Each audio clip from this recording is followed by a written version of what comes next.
Bonjour à tous.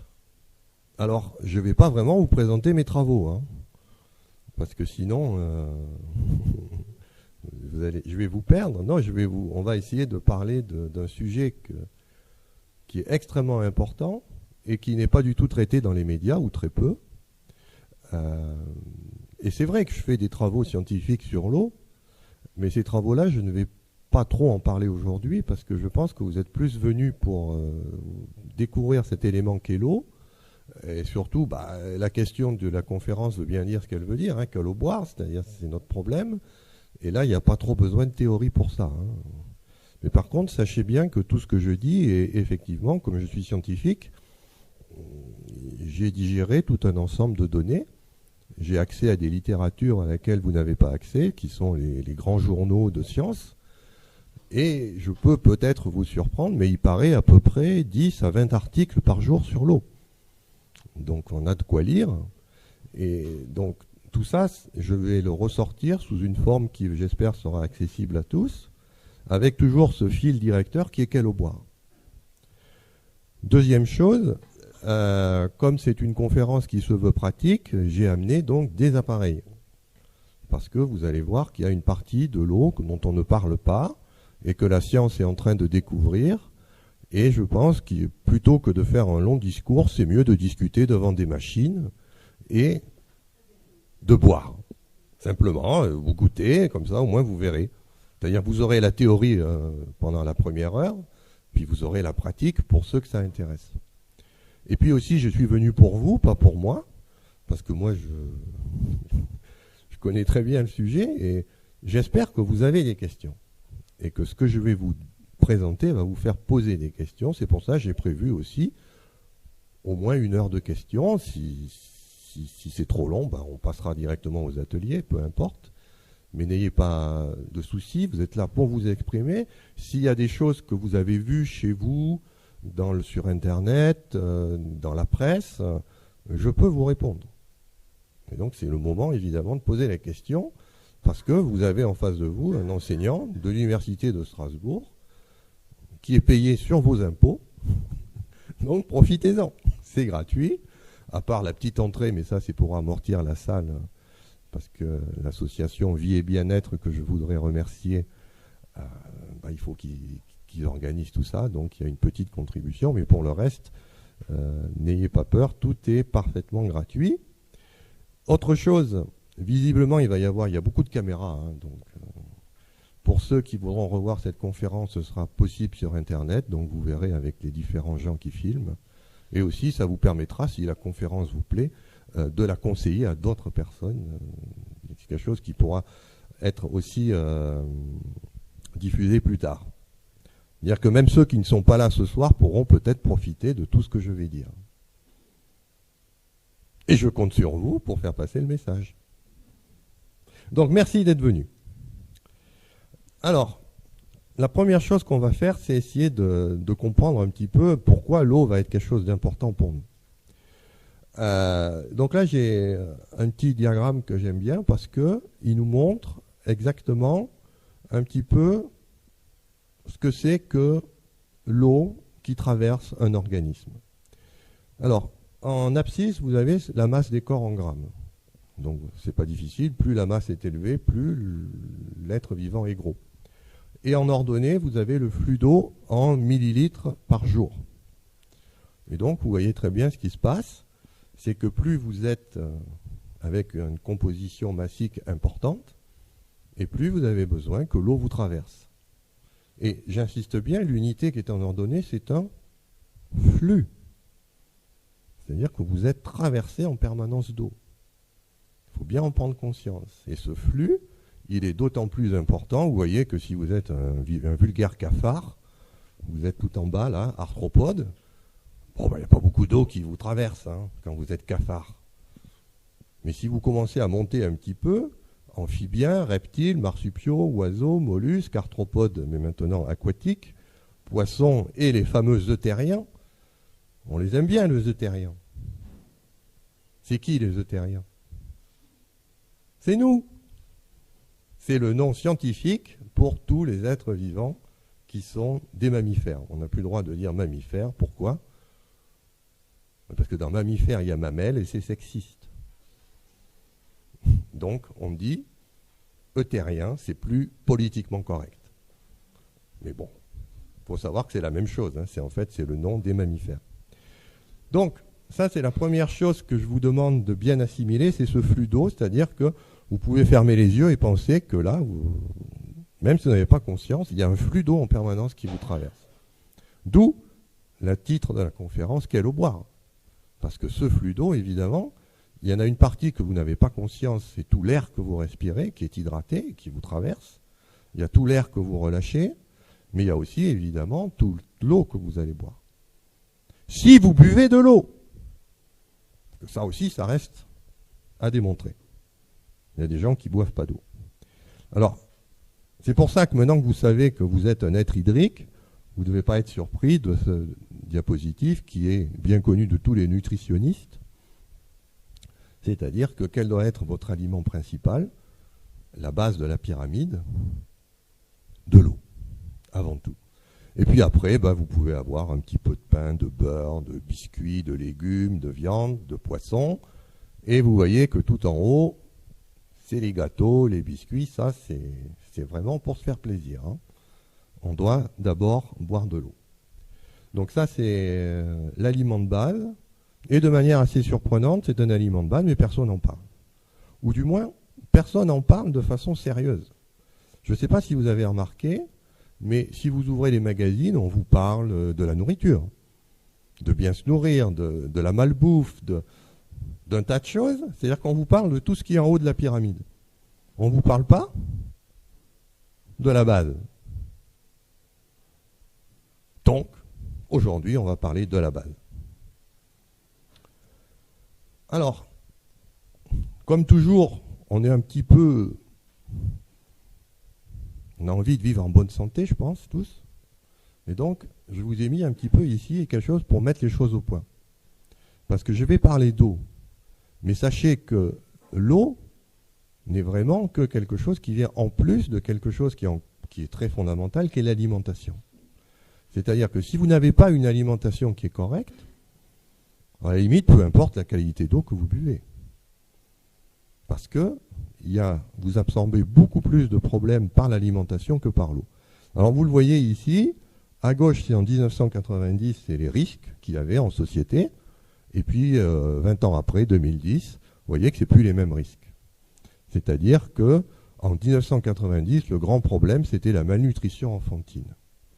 Il y avait des enfants qui étaient mal nourris dans le monde.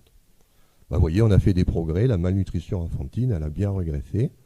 Et à la place, qu'est-ce qui est apparu en 2010? Problème numéro 1, c'est l'hypertension. C'est un gros problème qu'on a. Et vous voyez qu'avant, l'hypertension, elle était uniquement en 4e position. Donc ça veut dire qu'il s'est passé quelque chose en 20 ans. L'hypertension est devenue quelque chose d'une maladie importante, alors qu'avant, ça ne l'était pas. Vous voyez qu'après, la cause numéro 2, c'était la pollution de l'air, qui est devenue la cause numéro 4, et ça, vous savez tous pourquoi. Parce qu'aujourd'hui, on a des pots catalytiques. C'est-à-dire qu'on a mis ce qu'il fallait sur les voitures pour traiter ce problème. Ce qui veut dire qu'il ne faut pas non plus trop critiquer les dirigeants. Ils font ce qu'ils peuvent, ils ne sont pas très doués, d'accord. Mais ils ont quand même des actions, parce que les pots catalytiques nous ont permis d'avoir un air de meilleure qualité. Et c'est aussi quelque chose que je voudrais que vous ayez pris conscience, c'est qu'on est quand même encore en 4e position. C'est-à-dire qu'avant même de penser à l'eau, il faut penser aussi à l'air qu'on respire. Et à la nourriture qu'on mange. Tout ça, c'est important. Alors, vous voyez qu'on est passé à l'alcoolisme en 2010. C'était moins un problème en 90.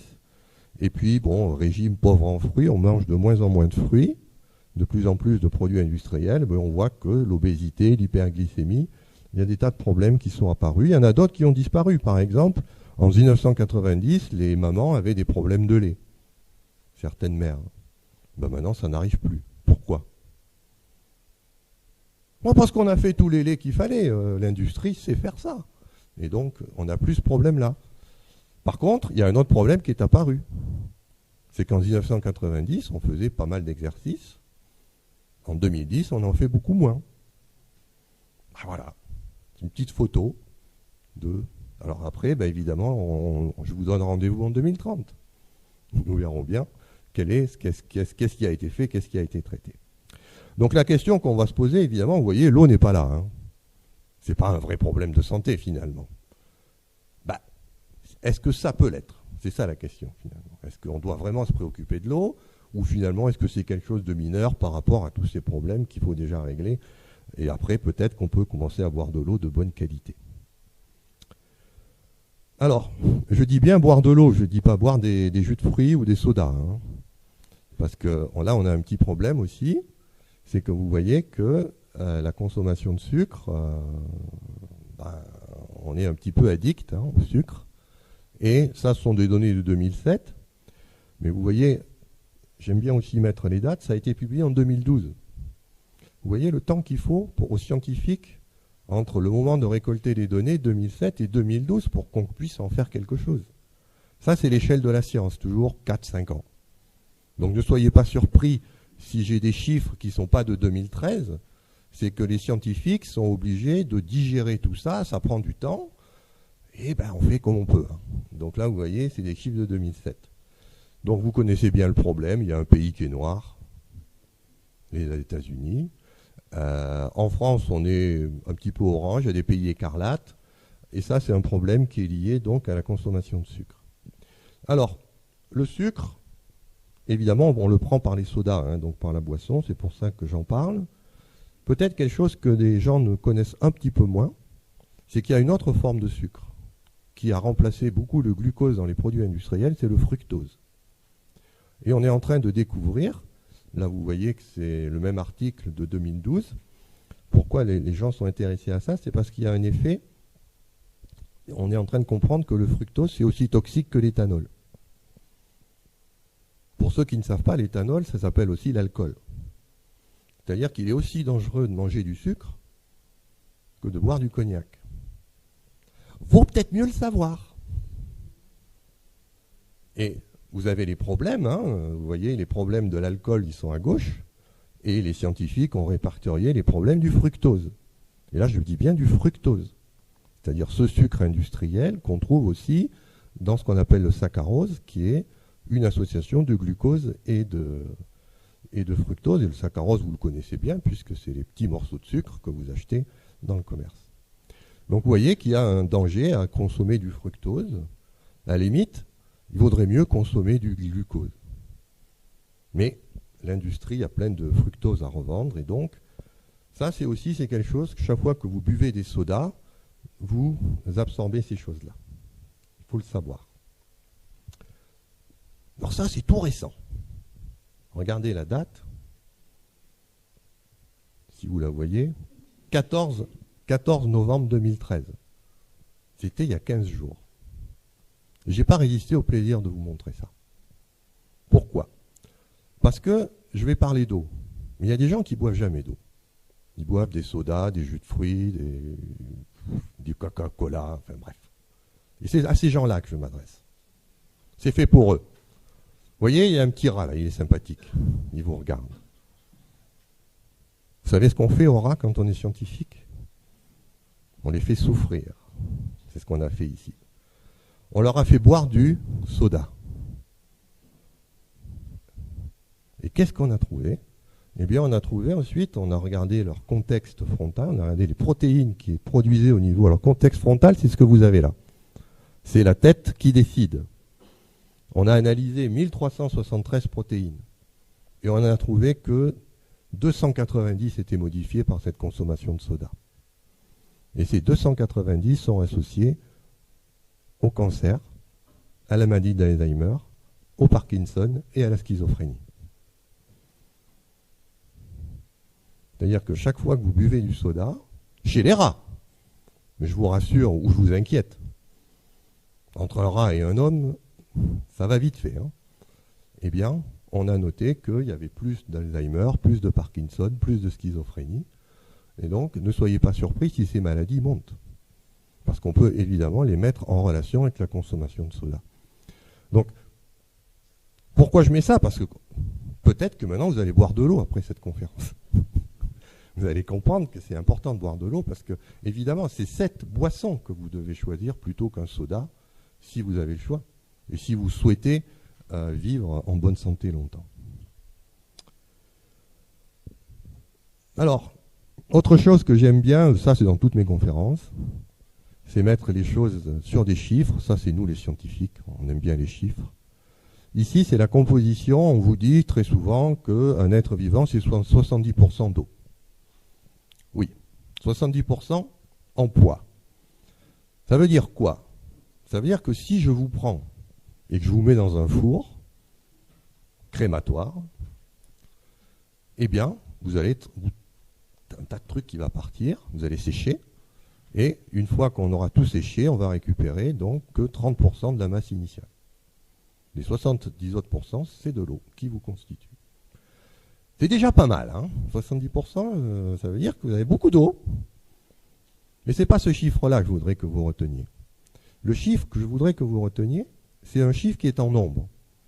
C'est-à-dire qu'on va prendre juste une cellule. Pourquoi? Parce qu'une cellule, de toute façon, c'est la matière vivante. Avec ça, on est tout fait de cellules. Et donc, si on connaît la composition d'une cellule, vous avez juste à multiplier par centaines de milliards et ça vous donne bout. Mais à la base, on est tous une cellule. Et vous voyez que j'ai classé, vous regardez la dernière colonne, en nombre. Qu'est-ce que vous trouvez d'abord? Évidemment de l'eau. 22 milliards 240 millions 561 910. Je les ai comptés une par une. C'est pas gros. C'est un petit chiffre. Ensuite, qu'est-ce qu'on trouve? Et c'est là où vous voyez qu'il y a quelque chose d'intéressant qui apparaît. C'est qu'on ne trouve pas les protéines. On ne trouve pas l'ADN. On ne trouve pas tout ce qu'on trouve dans les livres de biologie. Qu'est-ce qu'on trouve? Des ions. C'est-à-dire qu'après l'eau, vous êtes d'abord des ions.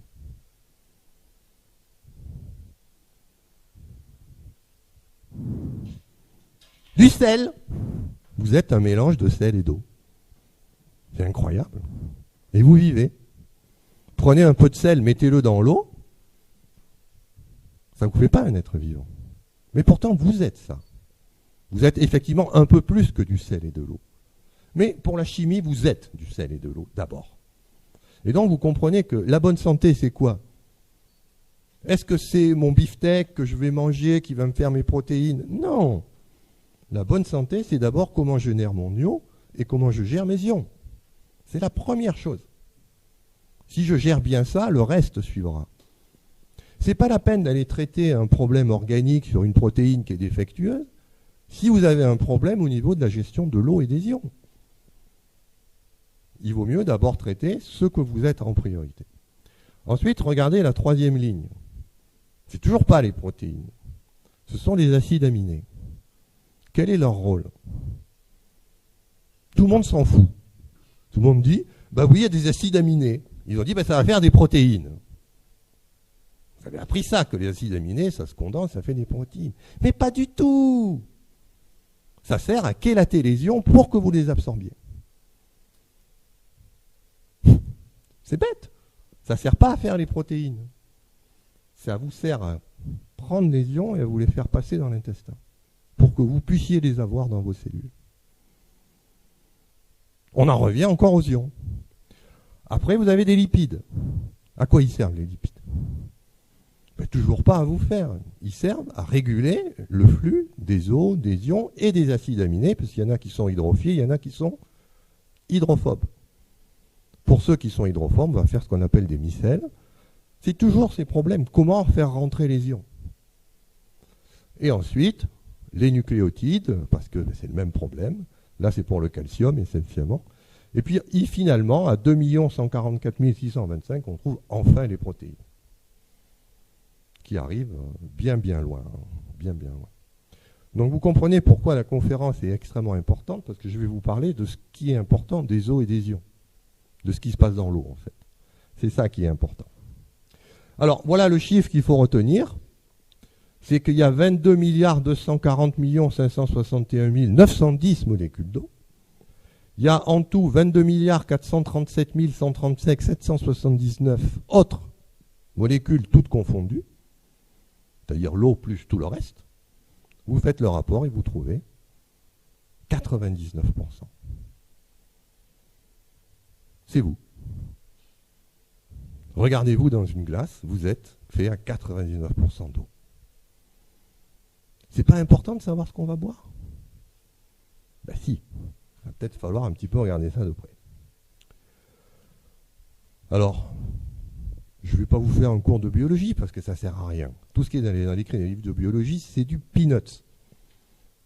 C'est ça l'important. Vous êtes un tube polaire traversé d'eau et d'ions. Un trou. C'est un trou. Il y a de l'eau, des ions qui arrivent, ça passe, et c'est ça. La vie, c'est ça. C'est l'art d'être un tube polaire. Pourquoi? Parce qu'on ne se nourrit pas par l'anus. Polaire, ça veut dire que ça va que dans un sens. Ça ne remonte pas. Sauf quand on est malade. Oui. Voilà. Alors après, c'est vrai que vous avez du décor. C'est le sapin de Noël, vous avez des boules de Noël, vous avez des petites bougies, ça s'appelle les organes. Vous avez un cœur, vous avez un foie, vous avez des reins. Ça, c'est les petites bougies. C'est les décorations. Mais le sapin, vous, ce qui fait sur quoi on pose les bougies, c'est de l'eau traversée par des ions.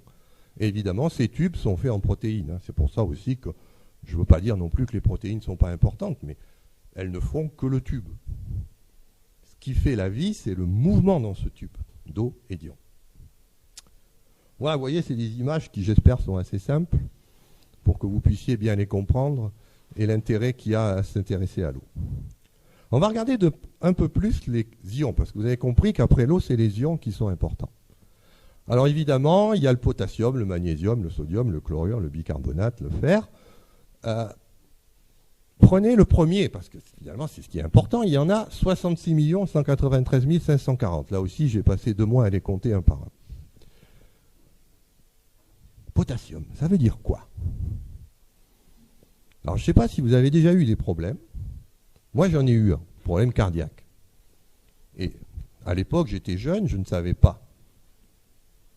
Et quand j'ai eu mon problème cardiaque, il y a l'interne qui est venu me voir, qui m'a dit « Ah, faites-lui son potassium !» Mais qu'est-ce qui m'emmerde avec du potassium? Il ne voit pas que je suis en train de crever, là. Il me dit « Faites-lui son potassium !» Ben, vous comprenez peut-être. Parce que vous voyez que le potassium, c'est l'ion le plus important de la cellule. C'est-à-dire que s'il se passe quelque chose à ce niveau-là, c'est grave.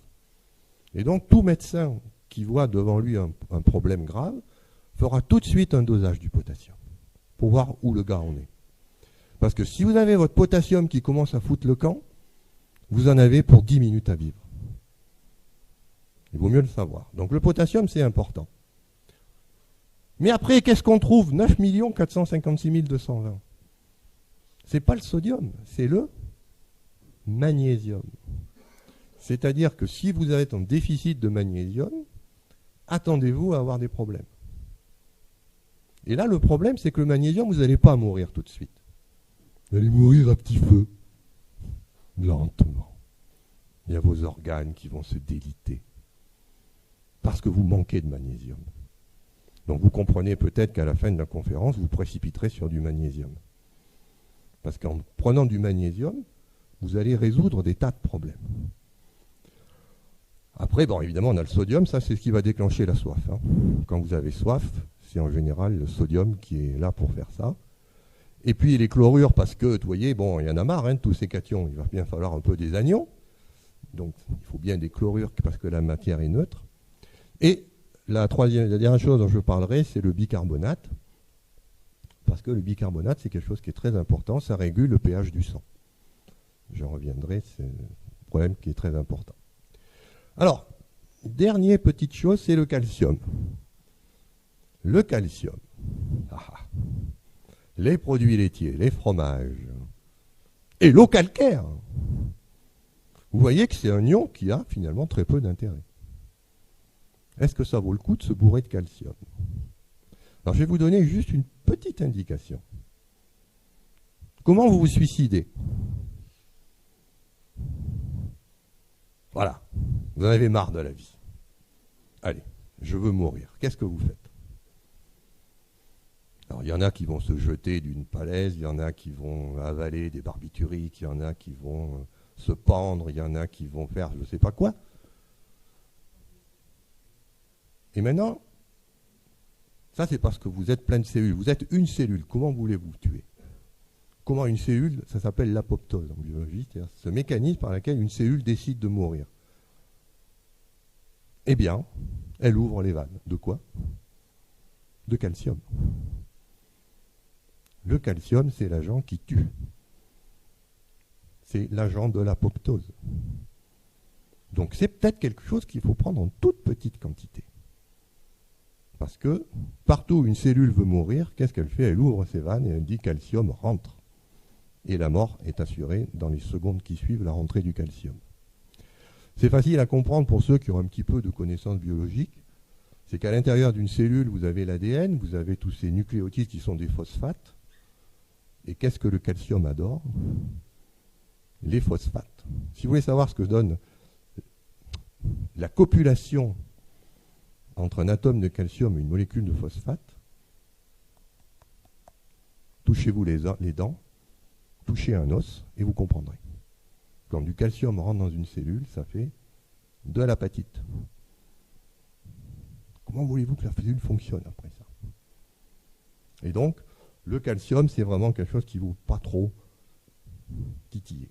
Alors après, il y a des divers, on va y revenir. Et les protons, regardez. Combien il y en a? 30. Vous vous rendez compte? Dans une cellule, j'ai 30 protons. Alors vous comprenez après que quand dans un livre de biologie, on vous dit « Ah ouais, alors là, il y a un gradient de protons qui passe. » Un gradient de protons avec 30 choses. Remettons les choses à leur place. La cellule est un milieu qui est extrêmement contraint, il y a très peu de choses. Et les protons, en fait, on les recycle. Hein. Ce n'est pas des choses qu'on produit comme ça coûte cher. Alors, un petit peu de vocabulaire pour qu'on soit d'accord, parce qu'on va parler d'eau.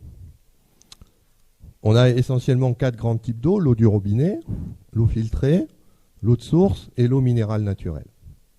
Donc ça, ce sont les grands types d'eau que vous allez rencontrer.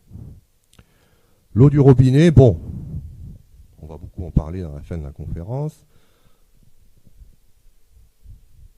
Il y a un truc, on ouvre, ça coule. L'eau filtrée, ça c'est déjà plus intéressant. C'est-à-dire qu'on va mettre un filtre pour traiter l'eau, et en particulier l'eau du robinet dans certains cas. L'eau de source, ça c'est déjà un petit peu plus difficile. Pourquoi? Parce que d'après les critères, c'est une eau qui doit être souterraine, qui doit être protégée. Pour ça que vous verrez quand vous baladez dans la campagne ce qu'on appelle des périmètres de protection. Ça c'est garanti qu'on a une eau de source. Qu'on ne doit pas désinfecter, c'est-à-dire on doit la prendre telle qu'elle est, on sort du sol. Et par contre, elle peut être à peu près très variable dans le temps, elle n'a pas de composition bien définie. Tout ce qu'on lui demande, c'est d'être potable. Mais pas de réglementation sur ce qu'il y a dedans. Alors, j'insiste bien, ça c'est vrai en Europe. Aux États-Unis, ce qu'on appelle eau de source, ça peut être une eau purement artificielle. Donc soyez conscients de ça, que l'eau de source n'est définie comme ça qu'en Europe. Pourquoi? Parce qu'en Europe, on est très strict sur l'eau. Il y a des lois cadres sur l'eau décidées par l'Europe. D'ailleurs, vous en vivez les conséquences tous les jours de ces lois. Et donc, c'est quelque chose qui est très bien encadré. Mais aux États-Unis, ils sont beaucoup plus flexibles, beaucoup plus souples. Aux États-Unis, l'eau de source, c'est à peu près n'importe quoi. Eau minérale naturelle, ça aussi, c'est spécifique à la France et à l'Europe. C'est une eau qui est souterraine, qui doit être protégée, qui ne doit pas être désinfectée et qui surtout doit être stable. C'est-à-dire qu'elle doit garantir une certaine composition minérale. Et ça, par contre, c'est spécifique à la France, sachez-le. C'est que quand vous achetez une eau minérale naturelle, elle est estampillée par l'Académie nationale de médecine. C'est une eau qui a été examinée par des médecins parce que c'est une eau qui est considérée comme étant un médicament. Ce n'est pas une eau de boisson. C'est une eau pour se soigner. Voilà. Alors, il y a un seul traitement qui est accepté pour l'eau de source, c'est le traitement d'aération pour enlever le fer. Alors ça, c'est justement... on va parler un petit peu d'eau en bouteille, parce qu'il y en a qui boivent de l'eau en bouteille dans cette salle. Ouais. Non, mais n'ayez pas peur, hein, on aime l'eau en bouteille en France. Donc. Soyez bien conscient que ce traitement d'aération qu'on fait à l'eau en bouteille enlève toutes les qualités pour les ions. C'est-à-dire que l'eau que vous récupérez dans la bouteille, c'est comme de l'eau de source en fait. Vous avez perdu toutes les propriétés que vous auriez eues si vous aviez pris l'eau au griffon, c'est-à-dire au lieu de production. Et ça, c'est à cause de ce traitement d'aération. Alors pourquoi on aère? Mais parce que le fer de plus a cette caractéristique d'être soluble. Et donc, quand l'eau sort du griffon, elle est claire. C'est une bonne eau, elle est légèrement ferrugineuse. Elle a un petit goût de fer. Et l'eau ferrugineuse, comme tout le monde sait, c'est mieux. Bon, vous n'avez pas vu le sketch de Bourvil, c'est pas grave. Vous regarderez le sketch de Bourvil sur Internet, sur l'eau ferrugineuse. Mais dès que cette eau sort du sol, elle trouve l'oxygène de l'air, et qu'est-ce qui se passe? Le fer 2+ devient fer 3+.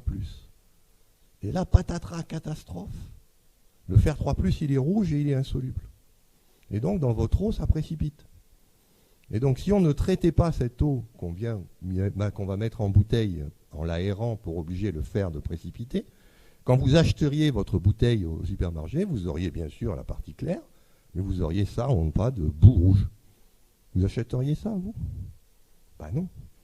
Et donc, on vire. Mais quand vous virez tous les colloïdes qui servent à assimiler les minéraux. Et donc, vous récupérez une eau qui n'a plus que des minéraux non chélatés.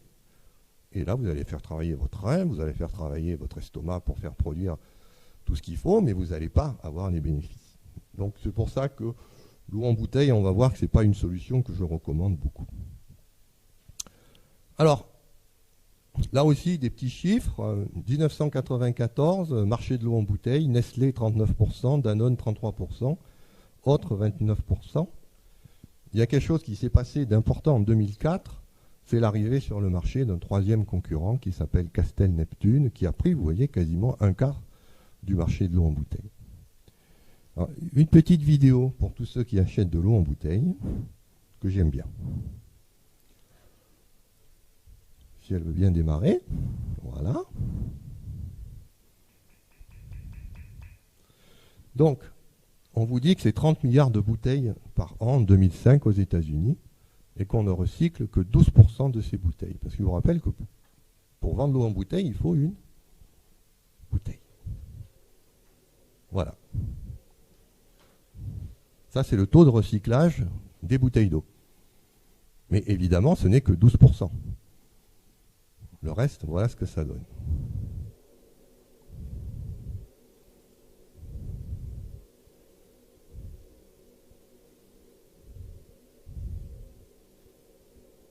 Et où ça va tout ça? Qu'est-ce qu'on en fait toutes ces bouteilles vides? C'est bien beau d'acheter de l'eau en bouteille et se dire au moins elle est propre. Mais qu'est-ce que vous faites après avec ces bouteilles en plastique? Parce que je peux vous le dire en tant que chimiste, plastique, le turnover dans la nature, c'est plutôt 200-300 ans. Hein. Et vous avez vu le flux de bouteilles qu'il y a sur cette planète? Donc c'est pour ça, si vous buvez de l'eau en bouteille, ça doit peut-être un peu vous dire, bon, peut-être qu'il va falloir que je la recycle, ma bouteille. Et donc, il y a des actions pour ça. On peut recycler les bouteilles en plastique, mais encore faut-il ne pas les mettre aux ordures. Et puis bon, bref, c'est toute une... Alors, celui-là, vous le connaissez. C'est le grand leader mondial de l'eau, Nestlé. Vittel, Épar, Saint-Alix, Plancoët, Nestlé évidemment, Lambert, Contrex, Quézac, Carola. On est en Alsace, donc Carola. Chaque fois que vous achetez cette eau-là, ou ces eaux-là, vous payez en fait Nestlé. Il faut le savoir. C'est Nestlé qui est derrière, qui récupère votre argent. Et ça, je ne mets ici que les eaux françaises. Hein. Parce qu'aux États-Unis, c'est Montclair, Nestlé, Santa Maria, Dick Park, Zeosphilis, enfin bref. Puis ça, c'est aux États-Unis, mais vous avez aussi, évidemment, Nestlé dans le monde. Que vous soyez en Grèce, au Royaume-Uni, en Portugal, Thaïlande, Jordanie, en Chine, en Hongrie, Nestlé est là et veille à ce que vous ayez votre bouteille. Donc, si vous achetez une bouteille d'eau, il y a une chance sur 4 que ce soit une bouteille pour Nestlé. Commercialisée par Nestlé. Donc, vous participez à cette société à son développement, à sa politique de traitement de l'eau, chaque fois que vous achetez une bouteille d'eau en bouteille. Parce que vous donnez de l'argent à cette société, après, elle a des sous. Et donc, elle fait ce qu'elle veut avec ça. Il y a une très belle interview sur YouTube du PDG de Nestlé, dans un documentaire que vous avez peut-être vu, qui s'appelle We Feed the World. Je vous invite à lire. Il y a le PDG de Nestlé qui parle. C'est génial. Bon, je ne vais pas le mettre parce que ça prendrait trop de temps, mais vous trouvez ça sur YouTube facilement. Alors, rassurez-vous, j'ai parlé que de l'eau. Hein. Mais Nestlé, c'est aussi L'Oréal, c'est Nescafé, c'est tous les aliments pour bêtes, c'est les Crispy, les Crunch. Ils sont partout. Hein. C'est un énorme groupe de l'agroalimentaire. Vous ne pouvez pas échapper à Nestlé. Enfin, si. Vous pouvez y échapper si vous achetez chez le petit marchand au marché du boulevard de la Marne. Oui, mais si vous allez en supermarché, je peux vous dire que vous êtes bardé de produits Nestlé. Tout est fait pour que vous achetiez Nestlé. Alors, comme je vous l'ai dit, il n'y a pas que Nestlé, hein, il y a un concurrent français qui s'appelle Danone. Danone, c'est plutôt les yaourts. Non, Danone fait aussi beaucoup dans l'eau. Et en plus, lui, il donne aussi dans les calciums. C'est-à-dire que Danone va vous produire une eau qui est riche en calcium. Oh, mais c'est gentil, ça. Mais va mourir plus vite. Merci, Danone. Non, mais bon, il faut le savoir. Hein. Donc là, très rapidement, Volvic, Evian, Salvetta, Harvey, Badois, Taille-Fine, Mondor et Grand Barbier. Ça sont des sources Danone. Alors, il y a quelques années, j'aurais mis évidemment Montroucou et Rosé de la Reine, qui étaient de chez Danone. Mais Danone a eu un petit problème. C'est que vous voyez, il vend aussi Evian. Et Evian, c'est l'eau de Danone pour les bébés. Et à un moment donné, ils ont eu un problème dans les boutiques bio. C'est que, on leur disait, mais il y a Evian et il y a Montroucou pour les bébés. Je j'achète quoi, moi? Alors, le marchand de bio, il était bien embêté. Parce qu'il disait, achetez Montroucou. Mais alors pourquoi on me dit qu'Evian, c'est bon aussi pour les bébés? Surtout que c'est la même marque, hein, c'est Danone derrière. Et donc Danone a fini par craquer, il a viré Montroucou de son groupe, qui a été repris par la famille Lacaze, et maintenant c'est un groupe indépendant. Alors ça c'est tout nouveau, ça date à peu près des années 2000, c'est le groupe Castel Neptune, qui eux aussi, vous les connaissez bien, parce que c'est eux qui sont leaders de cristalline. Donc c'est un groupe qui n'est ni Nestlé ni Danone, mais qui a réussi à prendre un quart du marché de l'eau en bouteille en France. Hein. Par contre, ce groupe-là, vous ne le trouvez pas en étranger. Hein. Vous ne le trouvez pas aux États-Unis. C'est un groupe qui se trouve uniquement en France. Alors, on l'appelle le trouble fait parce que, oui, la cristalline, vous savez tout ça. Hein. Ça peut être une très bonne eau. Regardez bien les étiquettes. C'est pour ça que j'ai fait acheter des bouteilles d'eau aux petits jeunes, là. Parce qu'il peut y avoir une très bonne eau cristalline. Mais ça peut être aussi une eau horrible. C'est le problème de cristalline. Si on ne fait pas attention, ça peut être bon ou pas bon. Mais bon, ça a pris du marché à Danone et à Nestlé. Et puis, comme je vous disais, les indépendants, donc Montroucou, évidemment, vous avez la Reine, Parot, Aloïs, Montcalm, Montclar, Saint-Amand. Beaucoup d'eau qu'on trouve dans les boutiques de diététique et les boutiques bio, évidemment. Alors ça, ce sont des petits producteurs. Hein. C'est des toutes petites sources. Moi, j'ai eu la chance de visiter donc les eaux Montroucou à Lacaune, qui est en Auvergne, des entreprises qui sont très sérieuses, très bien, mais qui ont évidemment de toutes petites productions. C'est-à-dire que vous ne pouvez pas les trouver partout. Mais quand vous avez la chance d'en trouver, ce sont toujours de très bonnes eaux qu'on peut acheter sans problème. Et puis quand même, il faut le savoir, il y a ces eaux de synthèse. Ces eaux de synthèse sont des eaux qui n'ont rien d'eau, ce sont des eaux chimiques. Il y a des eaux qu'on a fabriquées de toutes pièces.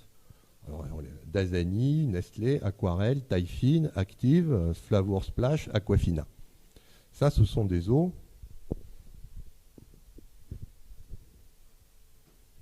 essentiellement, on prend l'eau d'une rivière, on fait ce qu'on appelle de l'osmose inverse, j'en reparlerai, on purifie l'eau et ensuite on rajoute les sels. Bon, une façon de faire. Mais il faut le savoir, hein, que c'est des eaux qui n'ont rien de naturel. Alors surtout qu'aux États-Unis, ces eaux-là sont qualifiées d'eau de source. Voilà, donc une petite définition de l'eau potable, eau en provenance de rivières, de lacs ou de nappes souterraines ayant subi un traitement physique distillation, filtration, osmose inverse ou chimique, d'isonisation, chélation, désinfection. Voilà un petit peu pour les eaux en bouteille. Alors, maintenant on va rentrer un petit peu plus dans la caractérisation de l'eau, comment on peut voir quelle est une bonne eau. Pour ça, il y a un paramètre que je vous invite à bien voir chaque fois que vous achetez une bouteille. Pour le moment, je reste encore dans l'eau en bouteille. Parce qu'il y en a quand même 3/4 des Français qui achètent de l'eau en bouteille. Donc, autant qu'ils le sachent. Ça s'appelle le résidu à sec. C'est-à-dire que sur toutes les bouteilles, c'est obligatoire. Vous avez c'est ce que le petit ellipse rouge que j'ai mis. Vous cherchez cette mention. Minéralisation totale, entre parenthèses, résidu à sec. Ça, c'est le chiffre important. Parce qu'une eau, normalement, elle n'est pas faite, comme je vais vous l'expliquer bientôt, pour vous amener des ions. Elle est faite pour vous nettoyer. Et donc, pour se nettoyer, on ne va pas prendre une eau qui est chargée de beaucoup d'ions. On va prendre une eau qui est la plus propre possible. Et c'est grâce à cette résistivité, ou si vous préférez cette concentration, je vous ai mis les équivalents ici, ppm, milligramme litre ou microsiemens par mètre, tout ça c'est des unités par centimètre, pardon. Tout ça c'est des unités qui sont un petit peu difficiles à comprendre.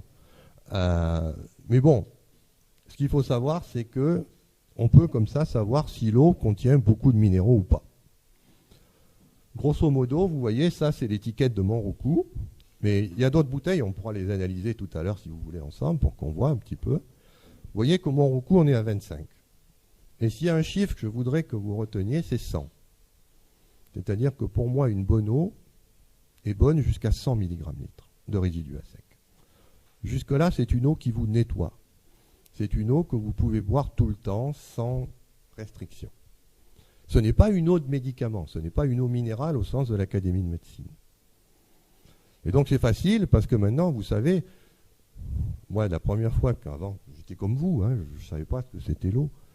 Donc quand j'allais sur les supermarchés, je voulais acheter de l'eau en bouteille, je me dis, qu'est-ce que je vais prendre? Tellement de produits. Là, maintenant c'est facile. Vous regardez le résidu à sec. Parce qu'il a toutes, elles sont au-dessus de 100. Quand vous en trouvez une qui est en dessous de 100, 9 fois sur 10, vous allez avoir une rupture de stock. Donc, vous sautez sur le pack. Tout de suite. 100 mg, c'est la valeur qui est... Tout ce qui est en dessous de 100 est bon. Voilà un petit tableau un petit peu plus précis. Soit on raisonne en conductivité, soit en résistivité. Donc on a ce qu'on appelle l'eau déminéralisée, c'est l'eau de laboratoire. Normalement, je vous déconseille de la boire.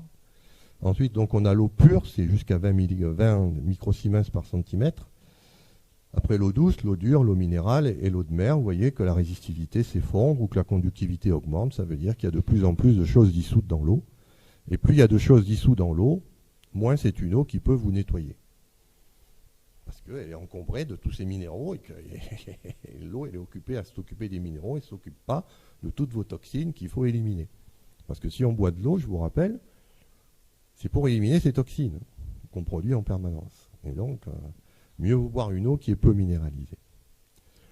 Alors, je vous ai mis les principales espèces, on les retrouve, ce sont celles qu'on a évidemment trouvées, mais ce que je voudrais vous faire comprendre ici, par les diapositives qui vont suivre, c'est que ces espèces-là, elles sont là.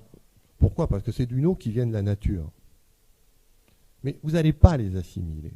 Ne croyez pas à la publicité qui vous dit « Ah, j'ai ma bouteille de Contrex, alors je vais pouvoir avoir ma source de calcium. » Non.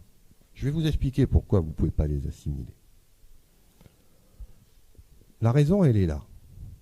C'est que toutes les cellules ont ce qu'on appelle une membrane lipidique. C'est-à-dire que quand vous voulez rentrer dans une cellule, il faut traverser une membrane. Et cette membrane, elle est de type huile. C'est-à-dire, c'est comme si vous aviez une couche d'huile. Et les ions, ils ne sont pas solubles dans l'huile. Ce qui fait que si vous les buvez dans votre estomac, qu'est-ce qu'ils vont faire? Ils vont rester sagement de l'autre côté. Et ensuite, qui c'est qui va les traiter? L'organe qui est chargé de traiter les ions et l'eau, c'est le rein. C'est-à-dire, vous allez faire fonctionner votre rein. Bon, ça peut être bien de faire fonctionner son rein, mais vous n'allez pas absorber les minéraux dont vous avez besoin. À cause de cette barrière huileuse qui empêche la pénétration, Et c'est pour ça qu'il y a des acides aminés dans le corps. Parce que font les acides aminés? Ce sont des acides, ils ont une fonction carboxylique qui va d'un côté se lier à l'ion. Et ensuite, ils ont une partie hydrophobe. En général, un cycle benzénique. Et cette partie hydrophobe va pouvoir faire traverser la membrane à l'ion. Ça s'appelle la chélation. C'est tout le secret de ce qu'on appelle la micronutrition. C'est l'art de prendre les ions, mais en mettant en plus ce qu'il faut pour qu'ils traversent la barrière intestinale et pour qu'ils aillent à vos cellules. Parce que sinon, ils ne traversent pas. Et alors vous dites, mais pourtant je me bourre de calcium, je me bourre de fer, de magnésium. Non. Parce que ça part par l'urine. Vous ne l'absorbez pas. Pour l'absorber, il faut ces acides aminés. Et si les acides aminés n'y ont pas, eh bien, il y a peut-être des moyens d'arriver à... Je vais vous en donner quelques-uns. En voici un, par exemple. Là, vous avez tous les minéraux qui sont essentiels à la vie. Qu'est-ce que vous voyez? Eh bien, vous voyez ce qu'on appelle une relation d'antagonisme. C'est-à-dire que tous ces minéraux, en fait, servent à aller dans des protéines qu'on appelle des métalloenzymes qui vont vous faire vos fonctions. On ne va pas regarder tout le diagramme. Ce qui compte, c'est juste d'avoir une vision globale. Mais je vais prendre par exemple deux pôles. Regardez le zinc et le cuivre. Vous avez le zinc qui est à gauche et vous avez le cuivre qui est un petit peu en bas. Cu, Zn. Vous voyez, il y a un trait avec deux flèches. Ça veut dire quoi? Ben, ça veut dire que si vous avez un excès de zinc, vous allez tuer les enzymes au cuivre. Et si vous avez un excès de cuivre, vous allez tuer les enzymes au zinc. Oui, mais attendez, le zinc, il est aussi relié au calcium, il est relié au fer, il est relié au cobalt, le cuivre, il est relié à l'argent, qui est lui-même relié à l'iode, au molybdène. C'est le vrai jeu de billard. Hein. Et ça, c'est la grande erreur que commettent beaucoup de thérapeutes. Ils disent, ah, il manque de magnésium. Donnons-lui du magnésium. Que nenni! Que nenni! Parce que si je lui donne du magnésium, je regarde mon diagramme, je vais perturber le métabolisme du calcium. Je vais faire de l'ostéoporose. Parce que le magnésium et le calcium sont en antinomie. Vaut mieux le savoir. Et vous voyez la complexité, il vaut mieux pas s'amuser à prendre des produits tout seul. C'est très, très, très, très dangereux. C'est pour ça qu'il y a des très bons produits sur le commerce qui s'appellent le sérum de Quinton, que je vous recommande. Si vous êtes déminéralisé, eh bien, prenez ces petites ampoules. Elles sont un peu chères, mais bon, peu importe. Avec ces ampoules, vous aurez tous ces ions qui sont amenés ensemble. C'est ça la clé. C'est comme vous les amenez ensemble, votre organisme saura faire le tri. C'est-à-dire que ce qu'il n'a pas besoin, ça partira. Et ce qu'il a besoin, il va le prendre. Et pourquoi du sérum? Pourquoi de l'eau de mer? Parce que, vous connaissez tous la chanson de Renaud, la mer c'est dégueulasse, il y a les poissons qui pèsent dedans. Et bien heureusement. Parce que tous ces minéraux, ils ont été avalés par des poissons, par des crevettes, par du plancton, et ils sont ressortis sous forme de caca. Du caca de crevettes. Mais ça c'est génial. Parce que ils sont chélatés. Ils ont déjà les acides aminés qu'il faut. C'est-à-dire que dès que vous les absorbez, ils passent tout de suite dans l'intestin. Il n'y a pas à fabriquer les transporteurs qui vont leur permettre de passer la barrière intestinale. Vous les avez tout de suite. C'est le plancton qui l'a fait pour vous. Et donc, quand on est déminéralisé, on ne prend pas du calcium si on est l'ostéoporose, on ne prend pas du magnésium si on est en déficit de magnésium, on prend une ampoule de Quinton, isotonique, hypertonique, suivant qu'on tolère la concentration en sel. L'isotonique, c'est pour le long terme, c'est pour toutes les maladies chroniques. L'hypertonique, c'est pour les sportifs, ceux qui ont besoin d'avoir une grande dose d'énergie à un moment donné. Les grands sportifs prennent jusqu'à 6 ampoules par jour. Et là, vous y allez. Parce que n'oubliez pas aussi qu'il y a aussi quelque chose qu'il ne faut pas oublier, c'est ça. C'est que ces ions en eux-mêmes ne servent à rien s'il n'y a pas les vitamines. Donc il faut aussi penser, quand on prend ces ions, à prendre un complément vitaminique, parce que tous ces ions vont dans des enzymes qui ont des cofacteurs qui fonctionnent avec des vitamines. Et pour que la vitamine fonctionne, il faut qu'il y ait et l'ion et le cofacteur. Alors c'est facile, parce que là c'est pareil, il faut prendre un cocktail, il ne faut pas surtout en prendre une. Pourquoi? Parce que vous voyez que c'est comme les ions, si vous en prenez une, vous inhibez les autres. Donc là aussi, il faut toujours les prendre en bloc. Donc toujours penser à associer un petit peu de vitamine avec vos ions, votre sérum de Quinton. Alors il y a une petite exception, c'est la vitamine C. Elle, vous pouvez vous en gaver, parce qu'elle ne fonctionne pas avec les enzymes. Elle sert juste à régénérer les antioxydants du corps. Donc la vitamine C, si vous êtes vraiment en stress oxydatif, vous pouvez en prendre autant que vous voulez. Ça va vous faire beaucoup de bien. Et si jamais vous en avez trop parce que vous allez bien, ça sort par les urines aussi, c'est génial. C'est un produit qui n'est pas toxique. Donc la vitamine C, on la met toujours un petit peu à côté, ça on peut en prendre. Vous connaissez tous Linus Pauling, je pense. Le prix Nobel de chimie et de la paix. Il prenait jusqu'à 10 grammes de vitamine C par jour. Et il est mort à 98 ans. Donc ça on peut y aller, la vitamine C, il n'y a pas de gros problème. Ensuite, on va passer à un autre paramètre, ça c'était les ions. Il y a aussi ce problème qu'on appelle le pH. C'est-à-dire que vous allez avoir des gens qui vont vous dire « Ah, oh, faut pas boire de l'eau neutre, il faut boire de l'eau alcaline. » Diable, pourquoi je boirais de l'eau alcaline? Alors, je vous ai mis ici la définition du pH. C'est une notion qui permet de quantifier ce qu'on appelle l'activité des protons en solution. Donc, vous voyez que c'est un truc qui va de 0 à 14 et que chaque substance liquide a son pH. Par exemple, l'acide chlorhydrique, c'est pH 0, la soude molaire, c'est pH 14. Et puis, tous les aliments, vous avez ça. Alors, par exemple, au hasard, hein, le Coca-Cola, c'est 2,5, par exemple. C'est-à-dire que c'est une boisson qui est très acide. Il vaut mieux le savoir. Et puis vous avez les pH dans l'organisme, vous voyez que ça va de 1 à 8. Dans l'estomac, on est entre 1 et 3, dans le vagin à 3, 4, la sueur est à 4, 7, et puis ainsi de suite, jusqu'au système digestif qui lui est plutôt basique qu'acide. Bon. Donc maintenant, c'est un autre problème. Est-ce que je dois boire de l'eau acide, de l'eau neutre ou de l'eau basique? Parce que j'ai ce paramètre aussi. Et si vous regardez la bouteille de Monroucou, c'est marqué le pH. Donc vous voyez bien que ça peut être intéressant de regarder un petit peu ce qui se passe. Alors, je vais vous rassurer tout de suite, le pH, on s'en tape. En gros. Pourquoi? Parce que c'est vrai que c'est très important pour le sang. Je vais vous expliquer pourquoi.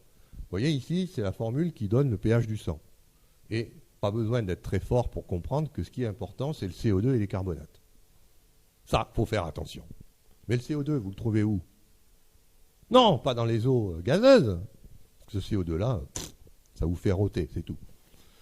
Non, le CO2, vous le trouvez dans l'air, c'est la respiration. Quand vous êtes en hyperventilation, là oui, c'est grave. Ou en hypoventilation. C'est là où votre pH sanguin commence à... Et regardez la gamme de variations. C'est en dessous de 7, vous êtes mort. Au-dessus de 7,7, vous êtes mort aussi. C'est-à-dire que vous avez juste 0,7 unités de pH de vie. Alors vous comprenez que s'il y a un truc qui est bien régulé dans l'organisme, c'est le pH. On ne va pas s'amuser avec ça. Et en général, vous êtes entre 7,35 et 7,45 exactement. Alors dans ces conditions, mais bon, pourquoi je boirais de l'eau alcaline? Parce que quand je vous dis que le pH de l'estomac c'est 3 ou 1, bah, je bois mon eau à pH 14. D'abord, ça me... toute la trachée qui est bouffée par la soude. Et puis ensuite, bah, ça arrive dans l'estomac, OH- plus H+, donne H2O. Et on est revenu à pH 7, quoi, la messe est dite. Donc, tous les gens qui vous disent buvez de l'eau alcaline, à d'autres. Hein. On s'en fiche. Ah, les électrons. Ça, c'est déjà plus subtil et surtout, c'est pas connu du tout. Si, c'est connu, mais uniquement d'une certaine classe de personnes.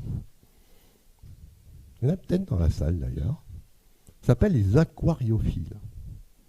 Ce sont ceux qui cultivent les petits poissons, qui ont des aquariums. Eux, ils savent ça. Qu'un aquarium, on le perd en quelques secondes. C'est-à-dire que tous les poissons, ils sont là, ils vont bien.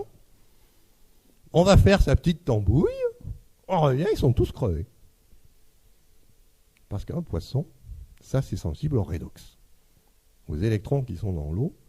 Et c'est pour ça que tous les aquariophiles utilisent en général un osmoseur, une eau de très bonne qualité, parce que si on déconne avec l'eau, comme le poisson il vit dedans, bah chez lui, c'est la mort, hein, quand on lui met une eau qui n'est pas bonne. Alors, là, ça se mesure avec une électrode aussi, mais ce n'est pas la même que pour le pH. Et puis, c'est un petit peu plus compliqué parce que le potentiel, il dépend aussi du pH. Donc, c'est pour ça qu'on a un autre paramètre qui, lui, évite d'avoir trop le pH en ligne de compte, qui est le RH2. Et donc, c'est comme l'échelle de pH, on a des milieux qui sont antioxydants ou réducteurs, et des milieux qui, eux, sont oxydants. Donc, ce qu'il faut éviter, c'est les milieux oxydants. Évitez de boire une eau qui est oxydante. Et je vous le donne dans le mille, quel est l'agent oxydant par essence qu'on trouve dans l'eau du robinet et que le gouvernement nous met gratuitement pour que nous allions pas trop bien, c'est le chlore. Dès que l'eau est chlorée, vous partez du côté des parties oxydées. Donc c'est pour ça que si vous buvez l'eau du robinet, vous avez raison, parce qu'en fait, il faut boire l'eau du robinet. Mais par contre, il faut penser à retirer le chlore. Parce que le chlore vous donne de l'oxydation, et ça, c'est pas bon. Ça va augmenter votre stress oxydatif, et ça va se rajouter à tout le reste, le tabac, l'alcool, le hamburger, les frites. Vous rajoutez là-dessus un petit coup de chlore, et là, vos capacités antioxydantes, elles explosent. Elles ne peuvent plus suivre. Alors, il y a des petits malins. Hein. Là, je vous ai mis quelques domaines. Il faut savoir que tous les gens qui font de l'élevage en bassin, de crevettes, ou de tout ce qui vit dans l'eau, commencent à découvrir ce domaine-là. Par exemple, parce que quand votre RH2 devient très réducteur, vous avez des proliférations bactériennes. Il y a des tas de bactéries qui commencent à apparaître. Quand vous avez des choses qui sont très oxydantes, vous avez des virus qui apparaissent. Alors ça, c'est important parce que vous allez en entendre parler dans les années qui viennent, on est en train de découvrir ça, que le virus, il ne vient pas de l'extérieur. Vous l'avez en vous. Ce qui va l'activer, c'est un terrain oxydé. Je suis oxydé, j'ai un virus qui normalement est dormant, qui ne se manifeste pas. Pourquoi? Parce que lui, il a besoin de milieu oxydé. Puis comme je ne suis pas oxydé, il attend. Ah, mais là, tu es oxydé, mon coco. Et paf, le virus apparaît. On n'attrape pas les virus. Ça se développe quand on a un terrain qui est oxydé. De la même façon, on n'attrape pas une infection. N'ayez pas peur d'embrasser sur la bouche votre ami s'il a un rhume. Si vous êtes sur un terrain qui n'est pas réducteur, vous ne saurez pas, les bactéries ne pourront pas proliférer. Si par contre, effectivement, vous êtes en terrain réducteur, là, il va falloir faire attention. Parce que les bactéries, elles ont besoin d'un redox d'électrons pour pouvoir se développer. Ça, on est en train de le découvrir, que tous ces micro-organismes, en fait, la vision pasteurienne, ils sont méchants, ils veulent que nous bouffer et nous faire mal. Non, ils sont en nous, en fait. Et c'est la manière dont nous générons notre oxyde, notre bilan redox, qui va faire qu'on va manifester une infection ou une infection virale. Alors c'est pour ça qu'on a beaucoup de maladies à virus aujourd'hui, c'est parce qu'on désinfecte au chlore et que le chlore est oxydant. Donc si vous voyez des maladies virales qui prolifèrent, enlevez le chlore de votre eau de boisson si vous buvez l'eau du robinet. Bon, ça, je passe, c'est une autre façon d'exprimer la qualité de l'eau. Ça s'appelle la quantification énergétique. Une bonne eau, c'est une eau qui ne dissipe pas l'énergie. Donc, ce sont les eaux, vous le voyez, Osmosée, Montroucourt, Rosée de la Reine, Montcalm, ce sont des eaux qui sont excellentes parce qu'elles vous nettoient et elles ne perturbent pas l'équilibre redox de votre organisme. C'est tout ce qu'on demande à l'eau. S'il te plaît, touche pas à mon redox. Non, mais c'est important, parce que si l'eau amène elle-même ses agents redox, eh bien, vous allez avoir des petits soucis. Oui, on peut regarder Épar, Saint-Yor, ça c'est des horreurs, hein, Contrex. Si vous buvez ça, vous pouvez, hein. Moi, je ne voudrais pas que vous sortiez cette conférence en disant « Ouais, je ne vais pas boire Contrex, c'est dégueulasse. » Non, buvez Contrex, mais peut-être une semaine, puis vous arrêtez. Parce que ça peut être bien de boire temporairement une eau qui est très minéralisée, ça va résoudre certains problèmes. Mais ce n'est pas une eau que vous devez boire en permanence. C'est une eau plutôt médicamenteuse qu'une eau de boisson. Alors, je vais dire un petit mot de ces appareils, parce qu'ils sont en train de faire un véritable boom commercial. Ce sont les appareils d'eau électrolysée basique. Je vais vous citer une marque Kangen, qui a une publicité très agressive où on vous dit buvez cette eau, vous allez devenir jeune, vous allez être beau, en bonne santé, ça soigne tout. Oui, c'est vrai. Mais, il y a toujours un mais. Donc, il y a Kangen, bien sûr, mais il y a aussi tout un tas de fabricants, et ça se développe de façon exponentielle. Et la caractéristique de ces eaux, c'est qu'elles sont très basiques, elles peuvent aller jusqu'à pH 10, et elles sont très réductrices. Et si vous avez compris ce que je vous ai déjà dit, très réductrice, ça veut dire que je vais vers les bactéries. Alors, grosso modo, ce qu'on fait, c'est pas très beau à voir, mais bon, tant pis. Hein. L'eau, elle est bonne. On la viole, c'est-à-dire qu'on le casse en morceaux pour faire des OH-, des électrons, faire de l'hydrogène, faire de l'oxygène. Ça s'appelle l'électrolyse de l'eau. Et cette électrolyse de l'eau, donc, elle vous donne deux types d'eau. C'est pour ça que sur ces machines, vous avez deux robinets.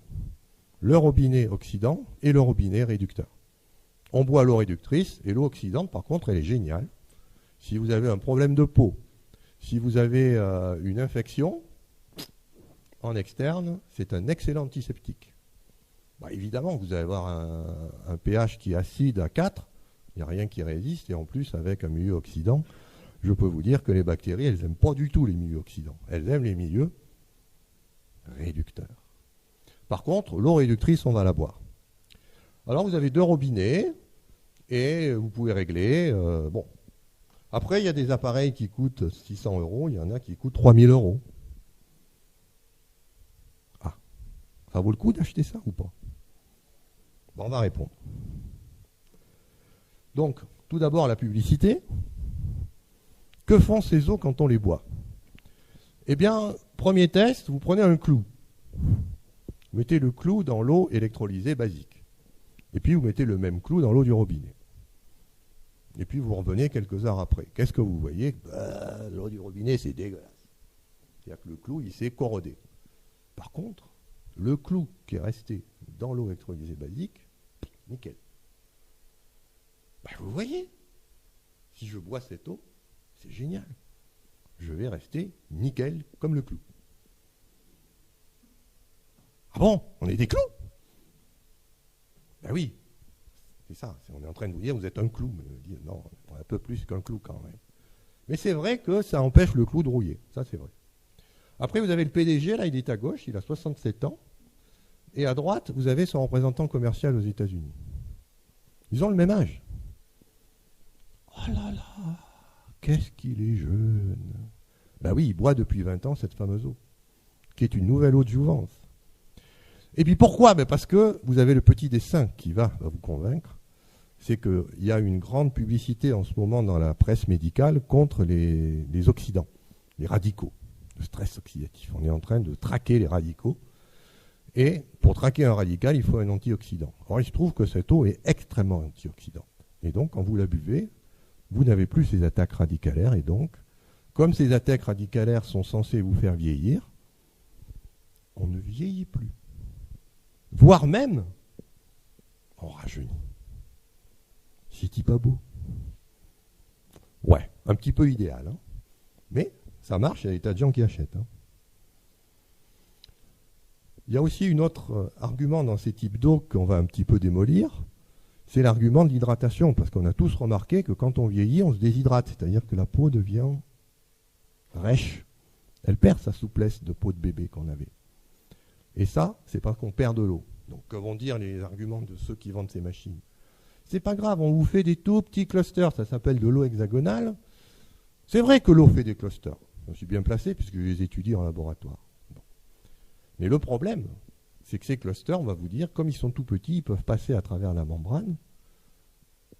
Et c'est là où vous voyez qu'on vous bourre le mou. Comment de l'eau peut passer une membrane qui est de l'huile? Ça ne peut pas marcher. Pipeau. Mais ça fait vendre. Alors les voilà, les clusters d'eau, je vous en ai mis, ça c'est ma spécialité de laboratoire, j'en fabrique, je les regarde, je les caractérise, je m'amuse avec ça. Alors c'est très bien, mais il faut savoir que dans l'eau liquide, ces choses-là durent 10-12 secondes. En 10-12 secondes, ça a disparu. Alors comment voulez-vous que ces choses-là vous hydratent ou quoi que ce soit? Ce sont des objets qui ne sont pas faits en fait. La nature les fabrique, bien sûr, l'eau est comme ça, mais ça a des durées de vie qui sont très faibles. Alors évidemment, la vérité, c'est que il faut passer cette membrane, cette couche d'huile, et ça, c'est assez récent, on l'a découvert depuis une vingtaine d'années. On ne passe pas par diffusion, on ne passe pas par transport coactif, parce qu'il faut quand même savoir qu'on s'hydrate énormément. Je vous ai montré à la première diapositive qu'on est traversé par beaucoup d'eau, et donc ça veut dire qu'il faut que l'eau, on la pompe à toute allure. Le seul mécanisme qui peut faire ça, c'est ce qu'on appelle des canaux. Ce sont les fameuses aquaporines qui ont donné lieu à un prix Nobel en 2005. Et donc, on a plein d'aquaporines.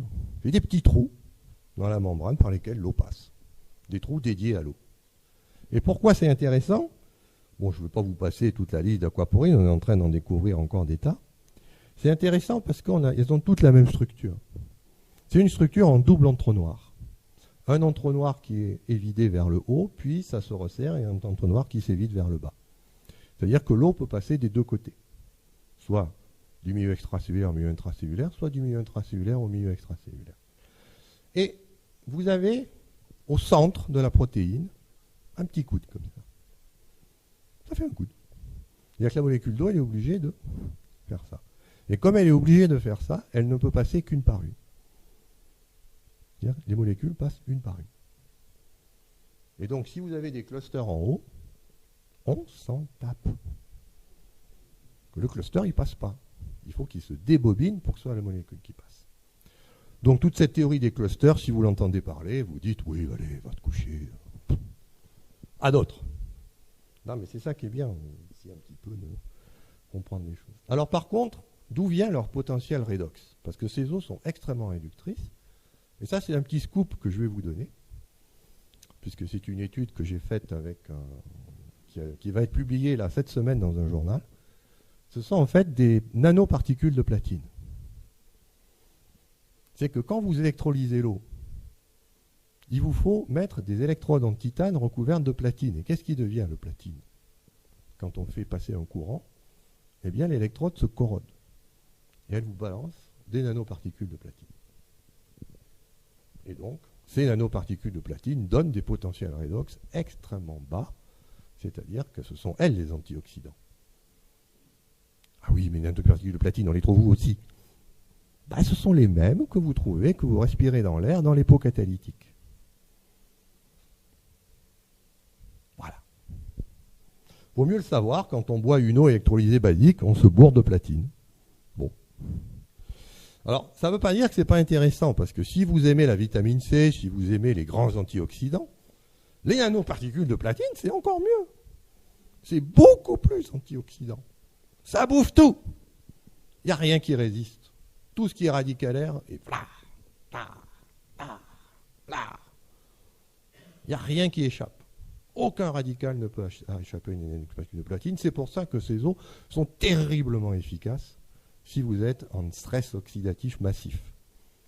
C'est-à-dire que c'est une eau qui peut être géniale si vous êtes sous chimio. Parce que quand vous êtes sous chimio, vous avez des bouffées radicalaires qui vous viennent soit des rayons, soit des molécules qu'on vous met, qui génèrent des explosions de radicaux. Et là, bourrez-vous de cette eau-là. Parce que là, tous ces radicaux... Mais si vous n'avez pas le cancer, ou si vous n'êtes pas en état oxydatif, ça ne sert à rien. Pourquoi? Eh bien, tout simplement parce que on oublie que les radicaux, on en a besoin. C'est que quand vous êtes infecté par une bactérie, comment fait votre système immunitaire pour tuer l'intrus? À votre avis? Eh bien, une bouffée de radicaux. On envoie une bouffée de radicaux sur la bactérie pathogène, et la bactérie pathogène, elle crève. Mais si vous buvez de l'eau antioxydante, ces radicaux que votre système immunitaire se tue à envoyer pour tuer l'intrus, qu'est-ce qu'ils vont faire? Mais ils ne vont pas arriver à leur cible.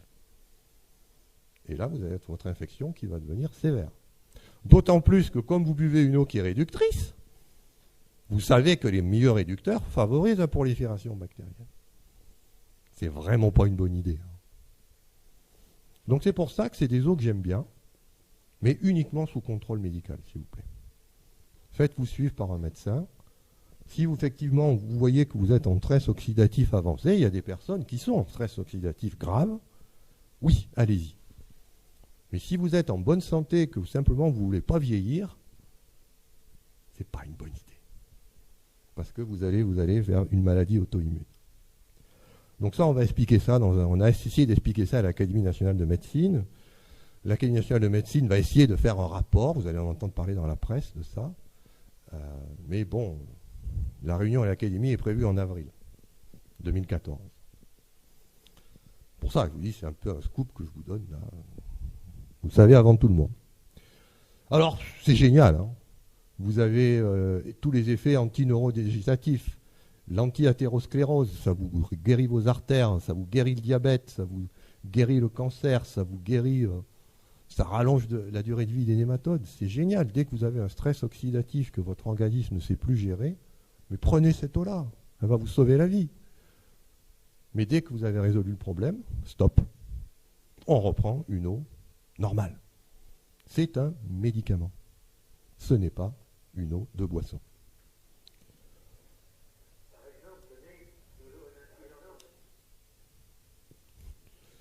Alors, pour vous montrer, hein, la vitamine C et le thé vert, qui sont réputés quand même être très antioxydants, vous voyez, c'est la gnognotte à côté de ces eaux-là. Hein.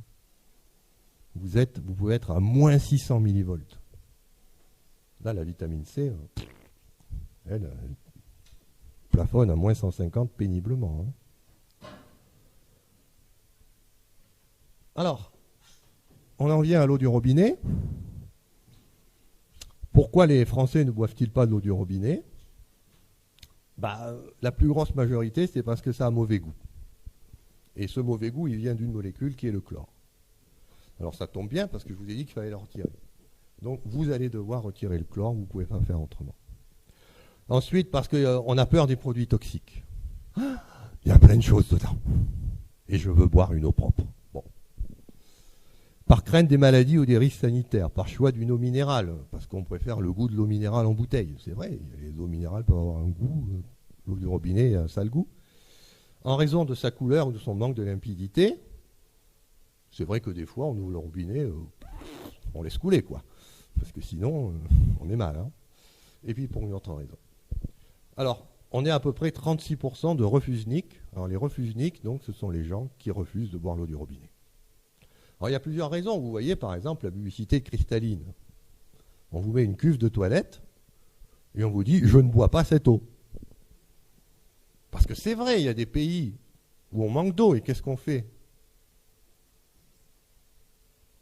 Vous savez qu'il y a des pays où on manque d'eau? Qu'est-ce qu'ils font? San Francisco par exemple.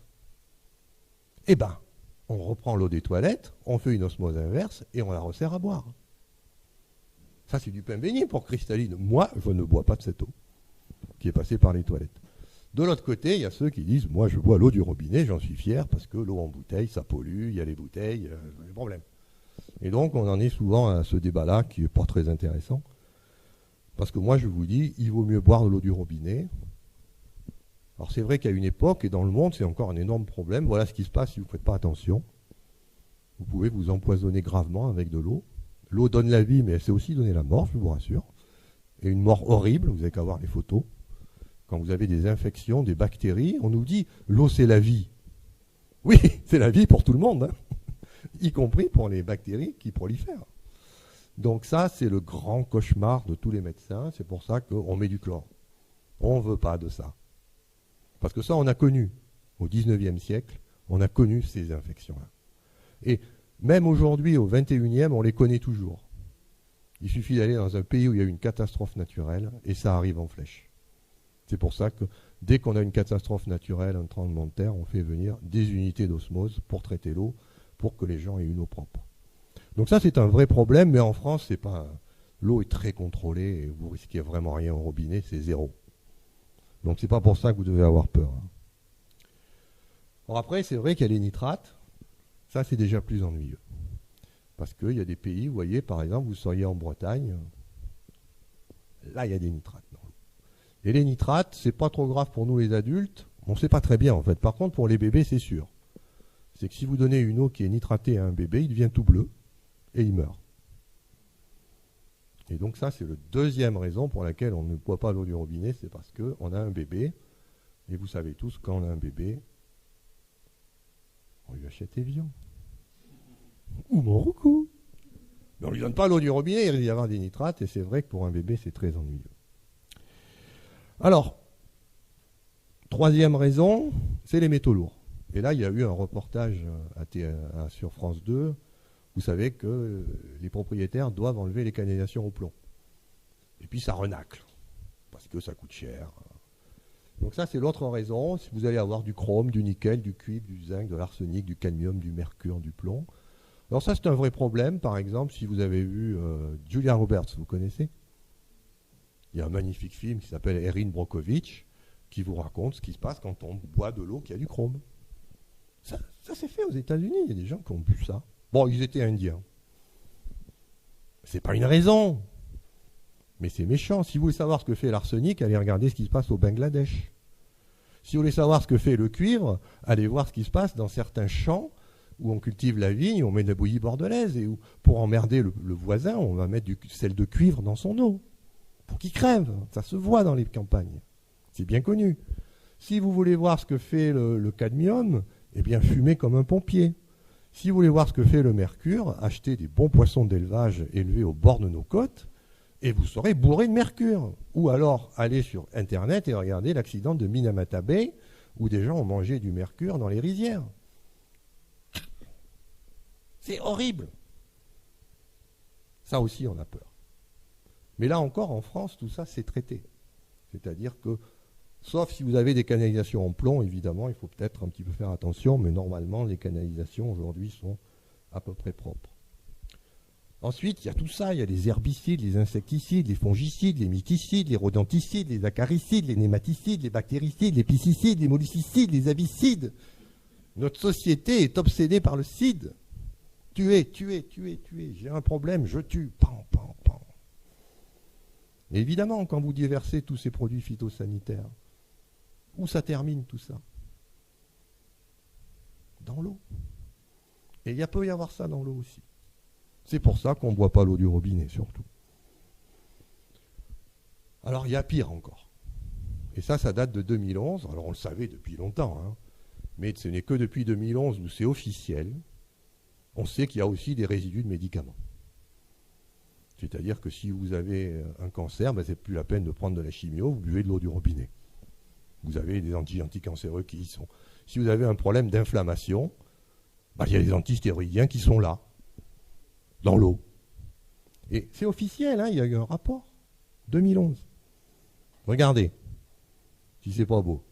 Voilà ce qu'on trouve dans l'eau. Caféine, oxazépam, paracétamol, carbazépine, losartan, époxycarbazépine, hydrochlorothiazine, gadolinium, ibuprofène, triméthadisone, diclofénac, kétoprophène, sulfadimérésine, naphthydrosulfuryl, hydroxybutyropène et acide salicylique. À table.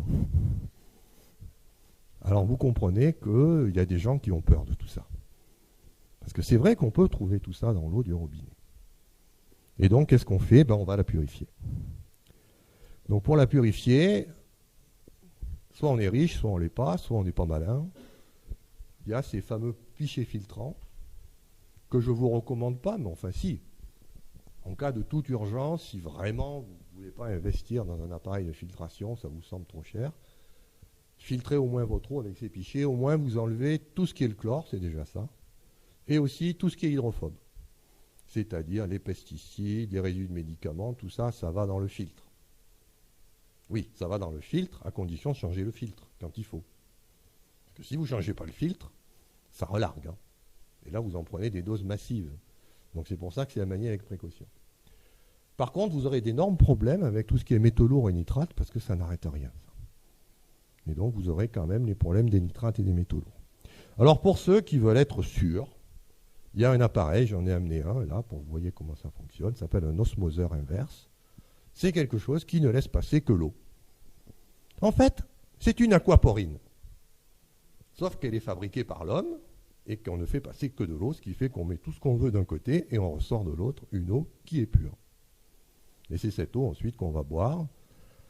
Et c'est là où je vais terminer avec un sujet qui est en général La plupart des conférences s'arrêtent ici, parce qu'on a tout traité finalement. J'ai traité l'eau en bouteille, j'ai traité l'eau du robinet, je vous ai dit qu'on va la purifier. Maintenant, je vais vous dire que l'eau, c'est plus que ça. C'est plus que de l'eau. Et vous devez le savoir, puisque vous êtes fait d'eau. L'eau, c'est la vie. Et donc, on peut faire des choses à l'eau. Et des choses fantastiques. C'est ce qu'on va essayer de regarder maintenant. Bon, ça, c'est la membrane. On pourra en discuter si ça vous intéresse. Ça vous montre qu'effectivement, une fois qu'on a filtré tout ce dont j'ai parlé est viré, il n'y a quasiment plus rien qui reste. Et ça, c'est un énorme intérêt, par exemple, pour les personnes âgées qui ne peuvent pas porter les packs d'eau et qui veulent boire une eau qui est propre. Vous leur installez un osmoseur et là, elles ont l'eau au robinet. Une eau de qualité. Elles n'ont plus besoin d'aller au supermarché pour acheter les packs. Alors, il y a un petit danger à faire ça, c'est qu'il faut que la membrane soit en bon état. Et c'est pour ça qu'on a toujours un préfiltre en charbon actif pour arrêter le chlore. Pourquoi ? Parce que si jamais on n'arrête pas le chlore attaque la membrane. Ça fait des trous comme ça. Et à ce moment-là, il vaut mieux pas avoir d'osmoseur. Parce que ça fait de la prolifération bactérienne et des choses qui sont vraiment pas belles. Voilà. J'en arrive à cette propriété de l'eau que moi j'étudie beaucoup en ce moment. Elle est aussi beaucoup étudiée par quelqu'un que vous connaissez peut-être, qui s'appelle Luc Montagnier. Vous avez peut-être entendu parler de ses travaux. Je vais juste vous en dire 2 mots parce qu'il va y avoir un beau documentaire qui va passer sur France 5 en janvier, qui va vous raconter toute l'histoire, donc vous aurez tous les détails. Je vais juste vous dire ce qui se passe. Vous prenez un ADN, peu importe de quoi. Vous voyez ce que c'est qu'un ADN? C'est une double hélice. Et vous la mettez dans l'eau. Bon, jusque-là, rien de bien sensationnel, puisque l'ADN adore l'eau. Et ensuite, ce que vous allez faire, c'est que vous allez diluer. Vous allez retirer cette molécule d'ADN en mettant de l'eau, jusqu'à ce qu'il n'y ait plus d'ADN. Et c'est là où vous prenez cette eau et vous mettez un microphone.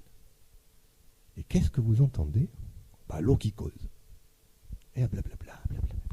Elle cause sur 5 Hz de fréquence. C'est-à-dire que vous la mettez dans un appareil qui détecte les ondes sonores et vous entendez l'eau qui part. Et ce qui est bien, c'est que si vous avez mis une eau qu'on n'a pas contenu de l'ADN, et l'eau, elle ne cause pas. Et ensuite, ça encore, c'est déjà pas mal, hein, de l'eau qui cause. Mais c'est encore mieux, c'est que vous enregistrez ce son, la voix de l'eau. Vous mettez ça sur un fichier WAV. Vous savez ce que c'est les fichiers WAV? Ce sont les fichiers son des ordinateurs. Et vous envoyez ça par Internet, le web, par mail, copie, pièce attachée, fichier WAV, clac, vous envoyez ça chez quelqu'un qui lui a de l'eau pure. Il prend son tube d'eau pure et il fait écouter à l'eau pure ce son qui vient d'Internet. Bon, a priori, il ne se passe rien. Si, parce que si maintenant vous remettez des nucléotides et une ADN polymérase, vous avez l'ADN qui se recrée à partir de la mémoire de l'information qui avait été écoutée, stockée dans l'eau. On fait ça en laboratoire aujourd'hui. C'est officiel. Alors, je ne vais pas rentrer dans les détails parce que tout ça, je l'explique sur Internet, il y a des tas de choses, pour ceux que ça intéresse. Et puis c'est très scientifique, c'est de la physique quantique. C'est parce qu'en fait, on oublie qu'il y a le vide. Et ça, on est en train de découvrir les propriétés du vide en physique quantique. Le vide, ce que vous croyez vide, est en fait plein. Je ne vais pas rentrer dans les détails, mais on peut comme ça comprendre ces propriétés de l'eau. Et pour vous, je vais vous donner juste les 2 clés. Parce que le reste, c'est des équations mathématiques obscènes. Les 2 clés, c'est ça. C'est que l'eau est sensible au champ électromagnétique et à l'infrarouge.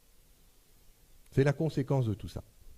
C'est-à-dire que partout où vous envoyez une fréquence, un rayonnement électromagnétique ou des rayons infrarouges, l'eau fait quelque chose. Elle se souvient de ça. Mais c'est quoi des rayonnements électromagnétiques? Ça s'appelle du Wi-Fi. Je vais vous montrer un truc.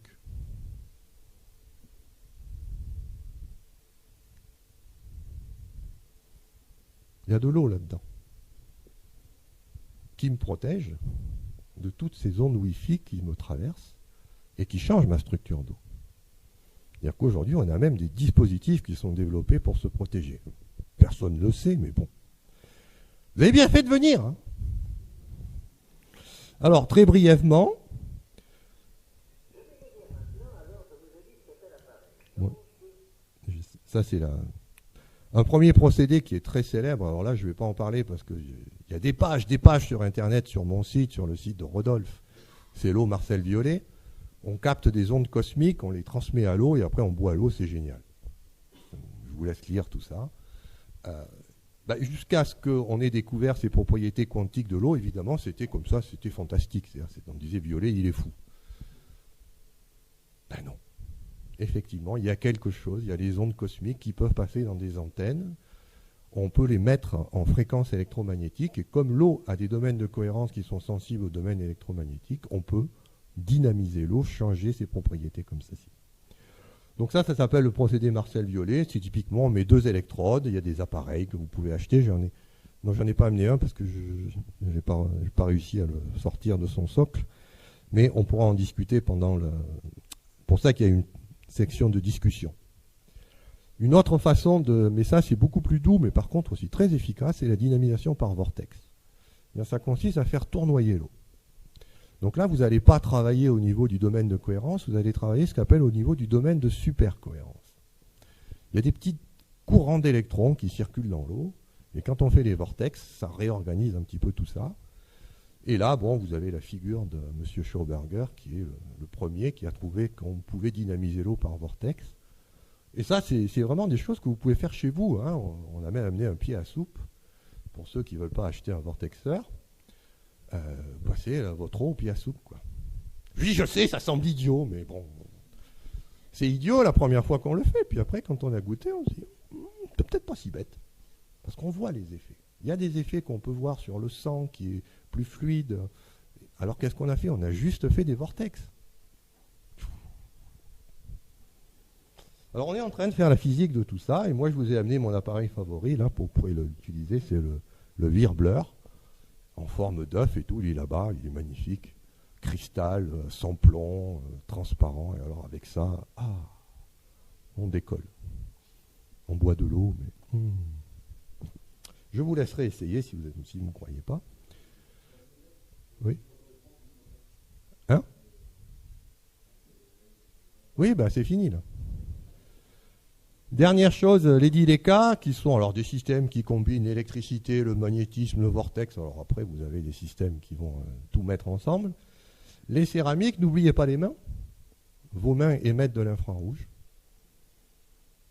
Ben oui, les guérisseurs, on peut aussi expliquer comment ça fonctionne. C'est avec ça. Et puis, comme je vous ai dit, vous avez ces magnifiques systèmes CMO qui vous protègent contre toutes ces méchantes ondes. Parce que c'est vrai que essayer de dormir maintenant, de nos jours, ça peut devenir dur.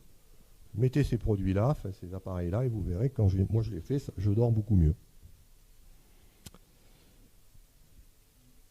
Un petit coup de griffe à Monsieur Emoto. Bon, je l'aime bien, hein, mais c'est un rigolo. Donc ce monsieur fait de l'art et du commerce, ça j'ai rien contre, mais ne me dites pas qu'il fait de la science. Tout ce qu'il dit, c'est n'importe quoi. Donc, c'est vrai que ça fait des belles photos. Vous avez ici une eau qui a écouté du heavy metal, puis une eau qui a écouté Beethoven. Quand elle écoute Beethoven, c'est beau. Quand elle écoute l'heavy metal, c'est pas beau. N'importe quoi. Bon, ça fait vendre, c'est très beau, c'est artistique, mais c'est pas de la science, vous pouvez oublier. Voilà. Dernière chose, on peut se battre ou s'entraider pour de l'eau. Donc en général, on est neutre ou alors plutôt coopératif dès qu'il s'agit de partager son eau. Il y a quelques pays qui sont carrément dans les conflits, je vous prends des photos, hein. Israël, la Syrie, ce sont souvent des conflits qui sont liés à l'eau, par exemple Tibet et la Chine. Pourquoi les Chinois ne veulent pas lâcher le Tibet? Parce que c'est le réservoir d'eau de la Chine, c'est tout. Ils ne vont pas se priver de leur alimentation en eau. Voilà, il n'y a pas beaucoup d'eau sur cette planète. Vous voyez, si on rassemblait toute l'eau, voilà ce que ça donne. Une petite goutte sur un morceau de terre. Pour ça, s'il vous plaît, ne polluez pas l'eau. Parce qu'évidemment, on boit tous là-dedans. Hein. Et encore, là-dedans, c'est quasiment que de l'eau salée qu'on ne peut pas boire. Donc, faites attention, la pollution de l'eau, c'est un vrai problème.